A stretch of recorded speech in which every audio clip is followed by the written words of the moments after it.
Times, it seems, at least in the larger discourse, and not that there's not an emotional experience for Caitlin Clark, because I believe that it is, but it's the folks that are accused of doing something outside of the parameters of competition that are actually the ones that are fearful when you look at their social medias. This is what I will say. Caitlin Clark is 20. From my knowledge, there's only been 2 players where actual stalkers have been arrested.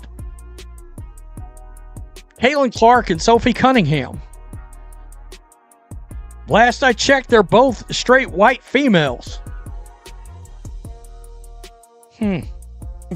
She is a shining star in the galaxy of the WNBA. But I do think as she continues to matriculate through this league, there's room for a little bit more accountability and self-awareness in terms of her role in the larger sisterhood, if she sees it that way, in the WNBA. But Malika, I agree with her. Notice how quickly the program shifts the conversation back to basketball after introducing a subject that almost guarantees the discussion will drift beyond the game itself. The panel admits that the broader public debate has become frustrating and disappointing. It then argues that everyone should acknowledge their own role in shaping that conversation. In principle, that is a fair point. Media coverage certainly influences what audiences choose to discuss, but responsibility goes both ways. If a network consistently presents Caitlin Clark through the lens of social controversy, it should not be surprised when viewers react by focusing on those same controversies. Producers decide which clips are shown. Hosts determine the questions that get asked. Analysts choose which topics deserve 10 minutes of discussion and which are reduced to only 30 seconds. While audiences contribute to the cycle, media organizations build the platform and decide where to point the cameras. That does not mean commentators should avoid difficult or uncomfortable topics. Instead, it means they should approach them with accuracy and precision. If McNutt believes Clark failed to respond appropriately to a specific incident, then the discussion should clearly identify the incident, explain what Clark knew at the time, describe what response would have been appropriate, and apply the same standard consistently to every major player involved. Calls for greater accountability may sound persuasive, but without those important details, they become broad criticisms that can be interpreted in almost any way. Ultimately, serious sports discussions deserve clear evidence, consistent standards, and thoughtful analysis rather than vague accusations. We're literally 2 days removed from Caitlin Clark having a dramatic sit-down interview with Malika Andrews of ESPN, and her talking about how much she's fed up with the narratives and the storylines that are going on around her, and she wants to make sure the conversation is steered right back towards basketball. So what happens on this very same network? Monica McNutt goes out there and says Caitlin Clark is not standing up for the sisterhood. She's not staying up for the message. The host argues that ESPN has created a fictional version of Caitlin Clark and is now criticizing that manufactured image instead of the real person. Although the wording is forceful, it highlights a familiar media pattern, transforming an individual into a symbol and then debating the symbol rather than the person behind it. The real Caitlin Clark is an athlete with well-documented public statements, measurable on-court performances, visible emotions, and personal limitations. The symbolic version of Caitlin Clark, however, represents something entirely. She symbolizes the rapid rise of women's basketball. To others, she reflects ongoing concerns about unequal moments begin to carry broader cultural meaning. A hard foul is no longer viewed as simply a hard foul. A post-game interview is no longer just an interview. A technical foul becomes evidence of someone's character. A compliment is interpreted as proof of favoritism, while silence is treated as evidence of indifference. Even words of praise can be seen as supporting a larger agenda. That symbolic weight is highly profitable because conflict generates endless content. A jump shot has a clear beginning and an end, but a cultural debate can continue indefinitely. One panel discusses Clark's responsibility, another reacts to that discussion, and social media isolates the most controversial quote. Independent creators then respond to both the reaction and the original discussion until the actual basketball story is buried beneath layer after layer of commentary. They're saying it right now. And they know, these media members know, Caitlin Clark's fans want this to be about basketball. And the media is telling you, and the other players are telling you, we don't want it to be about basketball. We want her to become a social activist. We know that will piss off her fans, and we're here for it. We can't wait for it. It's not only an attack on her, it's an attack on her fan base, too. Let's just make sure we understand that. The video then expands the discussion beyond Caitlin Clark, using it to criticize ESPN's overall approach to journalism. It references a separate report involving the San Francisco 49ers and claims that the network delayed covering the story. However, that particular allegation would require independent verification before it can be accepted as an established fact.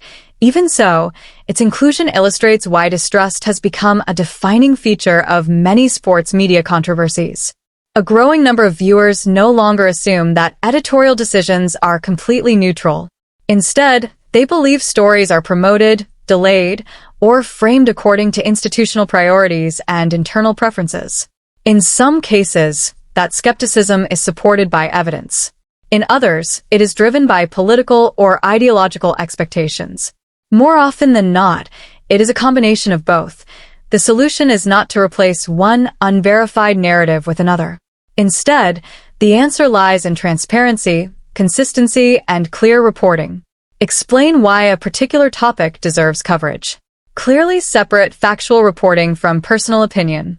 Attribute every significant claim to its source, and correct mistakes openly when they occur. Above all, apply the same level of scrutiny to similar situations without exception. That final principle is especially important in the ongoing discussion surrounding Caitlin Clark. If superstar athletes are expected to speak out against abusive behavior from fans, then that expectation should apply equally across the entire league. If players are considered responsible for defending opponents from harassment, the boundaries of that responsibility should be clearly defined. Likewise, if silence is viewed as meaningful, there should be a clear explanation for why that interpretation is applied consistently in every comparable situation. A standard earns credibility only when audiences can accurately predict how it will be enforced before they know which player is involved. All of us who really want to celebrate where this league is and the beautiful basketball that is being played, this larger discourse that can be very disappointing. Yeah, and I think that we all have a responsibility in seeing where we fit in that discourse, and what we are working to do on this show is focus in right there on the game that we all love so very much. McNutt raises an important concern at this point: the fear experienced by players who become targets of harassment. She refers to incidents in which alleged stalkers were arrested and emphasizes that intense public attention can create genuine safety risks. This topic deserves thoughtful and careful discussion because threats and stalking go far beyond ordinary fan behavior, and no athlete should ever be expected to accept such conduct as part of professional sports. However, the segment then shifts from discussing player safety to highlighting the race and sexual orientation of Caitlin Clark and Sophie Cunningham. That transition introduces a comparison without clearly explaining why those personal characteristics are relevant. Is the argument suggesting that those identities influence who receives protection, who attracts public sympathy, or who becomes a target? The discussion never fully answers those questions, leaving viewers to fill in the missing context with their own assumptions. A stronger approach would separate the conversation into three distinct questions. First, what happened in the documented cases? Second, how did the teams, law enforcement, and the league respond? Third, have similar threats against other players received the same level of attention and protection? Those are questions that can be investigated with evidence and verified facts. By contrast, broad identity-based implications presented without sufficient context may generate controversy, but they provide very little clarity. This is also where criticism of McNutt should remain focused and disciplined. Disagreeing with her analysis does not justify personal attacks based on her race or gender. The strongest response is one that addresses the reasoning behind her argument rather than her identity. She appears to assign a broad social responsibility to Clark without clearly defining its limits, while also combining several separate issues, including harassment, media coverage, league solidarity, and public advocacy, into a single, brief response. As a result, those topics become intertwined instead of being examined on their own merits. Patriot Monica McNutt hears Caitlin Clark explain that the media's false characterizations are emotionally exhausting and immediately responds by falsely characterizing her again. You cannot parody this level of arrogance. ESPN isn't covering Caitlin Clark anymore. It's manufacturing fictional version of her attacking that fiction and calling it analysis. This isn't journalism. ESPN has long since got out of the business. The host responds by arguing that the WNBA and ESPN are openly hostile toward Caitlin Clark. That is a broad claim and cannot be treated as an established fact without strong supporting evidence. In reality, ESPN dedicates significant coverage to Clark, and the league has clear commercial incentives to promote one of its most recognizable stars. However, extensive media attention does not automatically translate into positive coverage. An athlete can be highly valuable from a business perspective while still being portrayed in ways that generate criticism or resentment. That tension may help explain why some viewers perceive the coverage as hostile. Clark consistently attracts attention, yet that same attention is often used as evidence against her. Every television segment featuring Clark reinforces the argument that she receives too much airtime. Every sold-out arena is cited as proof that long-established stars are being overshadowed. Every ratings comparison becomes another chapter in the ongoing debate between longtime fans and a new generation of supporters. Clark did not create this media environment. She entered the WNBA following a record-setting college career, and broadcasters responded to overwhelming audience interest. Even so, she is frequently discussed as though she personally controls the distribution of television coverage, endorsement opportunities, and public attention. That perspective shifts responsibility away from the institutions that actually make those decisions and places it on the athlete whose performance attracted the spotlight. In reality, networks determine their programming priorities. Sponsors decide which advertising campaigns to support. Teams develop their own marketing strategies, and the league negotiates media rights and promotional agreements. Fans ultimately choose what they watch and engage with. Clark certainly influences those decisions through her popularity and on-court success, but she does not make them.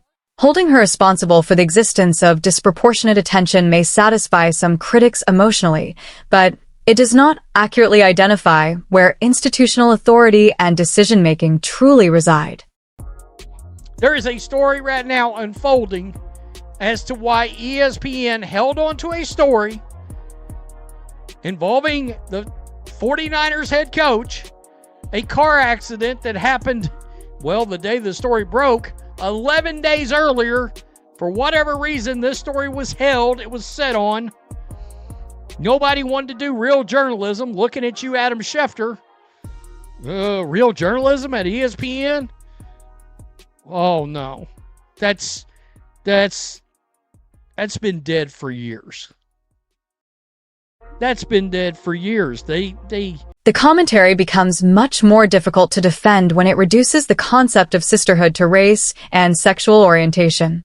That type of framing suggests that large groups of players share the same views simply because of their identities. In doing so, it shifts a legitimate discussion about professional solidarity into one built on broad stereotypes. There are reasonable questions about how Caitlin Clark has been treated by opponents, media commentators, award voters, and fans. Likewise, there are valid questions about how some of Clark's supporters portray other WNBA players. However, neither side strengthens its argument by assigning motives to entire racial groups or implying that a player's sexual orientation determines whether teammates or competitors will accept or support her. The league is not a single, unified voice. Players compete for roster spots, contracts, awards, championships, and individual recognition. Some athletes have openly praised Clark, while others have criticized her. Some appear to have developed positive relationships with her, while others simply view her as another competitor. Those differences are a normal part of professional sports. The temptation to interpret every disagreement as an identity-based conflict may generate attention and engagement, every commentator eventually faces. One approach is to challenge McNutt's standard by arguing that it is vague, inconsistent, or potentially unfair. The other is to respond to one broad generalization with an even broader one. The first approach strengthens the overall argument by focusing on evidence and reasoning. The second gives critics an easy opportunity to dismiss the discussion instead of addressing its substance. The parameters of competition that are actually the ones that are fearful when you look at their social medias. This is what I will say. Caitlin Clark is 20. From my knowledge, there's only been 2 players where actual stalkers have been arrested. Caitlin Clark and Sophie Cunningham. Last I checked, they're both straight white females. The host argues that there is nothing Caitlin Clark can do to gain the acceptance of certain players. That may be true for some individuals, as every superstar has critics who are unlikely to suggest that Clark's heterosexuality is a primary reason she cannot be accepted across the league. There is no reliable evidence to support such a broad conclusion, and focusing on that claim distracts from long before she played her first regular season game. She brought with her a massive fan base, including many new viewers who are unfamiliar with the league and, at times, dismissive of its established stars. Media coverage frequently compared her popularity with the achievements of veteran players. Opposing teams also recognized that playing against Clark would attract significantly more attention than many other matchups. Award voting, Olympic roster debates, and discussions surrounding physical play quickly became national storylines. Those circumstances alone are enough to create friction in any highly competitive professional environment. When social media, political polarization, and race-related commentary are added to the equation, ordinary disagreements can easily evolve into symbolic cultural battles. This leads to the central point introduced earlier. The reason Clark cannot satisfy every public expectation is not simply because some critics dislike her. Instead, different audiences have assigned her completely different and often incompatible roles. Some want her to remain focused solely on basketball and avoid political or social issues altogether. Others expect her to be an outspoken advocate who addresses major social topics during every media appearance. Some believe she should publicly defend every player who becomes the target of abusive fans, while others argue that speaking out could shift attention toward herself in situations that are not directly about her. Because those expectations often conflict with one another, there is no single response or action that could satisfy every group at the same time. No matter what Clark chooses to do, one audience is likely to view it as the right decision, while another will believe she fell short of its expectations. Darnell shows that the WNBA and ESPN hate Clark. It's evident that the league and the media hates Caitlin Clark for the most part. All because she's the only superstar in this dump of a league. Yeah, Monica McNutt just offered. That contradiction becomes even more apparent when the same network that highlights Clark's call for basketball-focused coverage immediately shifts the discussion to her responsibilities beyond the game itself. McNutt has every right to express that viewpoint. At the same time, viewers have every right to ask whether the segment genuinely engaged with Clark's message or simply used her comments as another opportunity to continue the very debate she described as exhausting. The strongest version of McNutt's argument is that extraordinary influence brings extraordinary responsibility. Because Clark is one of the league's most visible athletes, her words carry significant weight. From that perspective, speaking clearly against harassment could help support other players and contribute to a healthier culture throughout the WNBA. That is an argument worth considering. Prominent athletes have often used their platforms to stand beside teammates, defend opponents, and condemn abusive behavior whenever serious situations arise. At the same time, responsibility should remain connected to what a person can reasonably know and control. Clark cannot monitor every social media account that uses her name. She cannot stop strangers from sending hateful messages online, nor can she realistically issue a public statement after every incident involving another player. What she can do is consistently condemn harassment, support teammates and opponents when serious situations occur, and avoid encouraging language that dehumanizes others. Beyond those responsibilities, institutions must fulfill their own obligations. Teams need effective security measures to protect players. The league must establish and enforce meaningful conduct policies. Social media platforms should maintain effective systems for addressing threats and targeted abuse. Law enforcement agencies must respond when online behavior crosses into criminal activity. Media organizations also have a responsibility to avoid presenting the most extreme anonymous accounts as though they represent the views of millions of fans. Expecting one athlete in her 20s to solve problems across an entire sports ecosystem is not a realistic standard of accountability. Instead, it shifts responsibilities away from the institutions with the authority and resources to address those issues and places them on an individual who cannot reasonably solve them alone. What sisterhood? The one that cheap shots her and votes her 11th best guard in the league out of jealousy. Monica McNutt is delusional. Her words don't have any substance. Sisterhood means black and gay. Caitlyn is white and straight. Can I say this right? The video also references former President Barack Obama encouraging Caitlin Clark and advising her not to let negativity take away her joy. That message draws attention to another important aspect of this discussion that often receives too little consideration: the psychological burden of becoming the center of a national debate every time she steps onto a basketball court.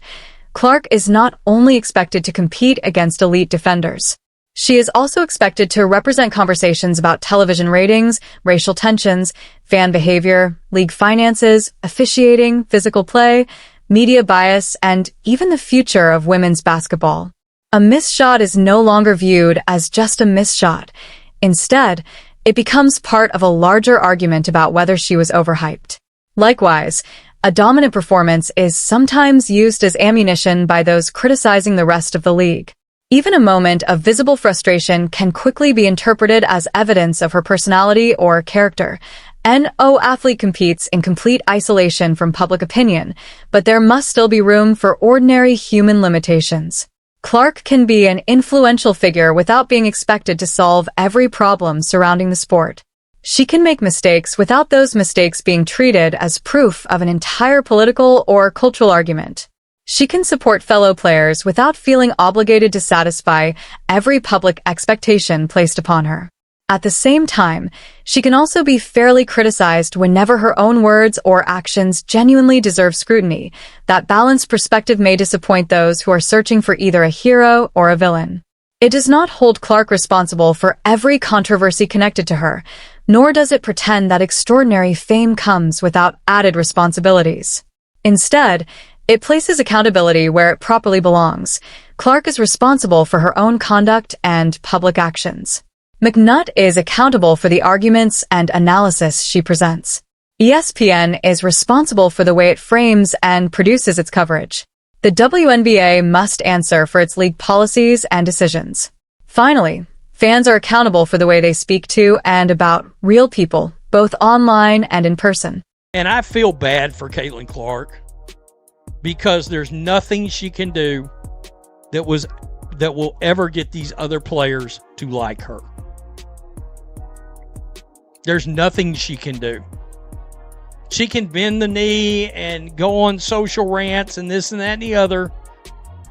They still will not accept her. They will not accept her. I think maybe outside of her, if she, let me put it like this. If she chooses to... Or did ESPN ultimately reinforce Clark's point by immediately turning her honest? My conclusion is that McNutt identified a genuine issue. Players who face harassment deserve serious attention and protection. However, her argument relied on an undefined standard that places too much responsibility on a single athlete. Likewise, the response commentary was justified in questioning that standard, but it weakened its own position by making broad claims about race, sexual orientation, and the motivations of entire groups. A stronger approach is both simpler and far more difficult to manipulate. Judge specific actions rather than assumptions. Apply consistent standards to everyone. Protect every player from credible threats and harassment. Allow athletes to decide how they use their public platforms unless contractual or legal obligations require otherwise. Most importantly, stop expecting one basketball player to resolve problems created by television networks, anonymous social media accounts, political commentators, league executives, and millions of strangers. Once Clark is held responsible for everything done in her name, she is placed in a situation where success becomes impossible. If she speaks, some people will criticize her choice of words. If she waits, others will criticize the timing. If she focuses only on basketball, she will be accused of remaining silent. If she becomes the outspoken advocate that some demand, another audience will claim she has abandoned the very reason they supported her in the first place. That is not a realistic or sustainable standard. It is a formula for endless controversy. The remaining question is one for the audience to consider. Should Caitlin Clark be expected to publicly confront the behavior of fans and speak on behalf of the league's broader sense of solidarity? Or should commentators respect the boundaries she has set and evaluate her primarily by what she does on the basketball court? Share your perspective in the comments below. If you enjoy thoughtful analysis that separates evidence from outrage, be sure to like the video, subscribe to the channel, and stay tuned for more in-depth discussions. On this very same network, Monica McNutt goes out there and says Caitlin Clark is not standing up for the sisterhood. She's not staying up for the message. And immediately the conversation shifts right back off of basketball. That quick. Now look, we got lucky enough to get Ryan Clark out the door. ESPN's been doing a lot of house cleaning, but oh boy, Monica McNutt, Chini Agumake. This was another previous rant she had on Caitlin Clark. I mean, honestly, that's a good point. Didn't Monica McNutt hear the words of President Obama? You are the nonsense of which he speaks. Yeah, even Obama's not down. Don't let them bring you down. Don't let them steal your joy. You're a fantastic player. Yada, yada, yada.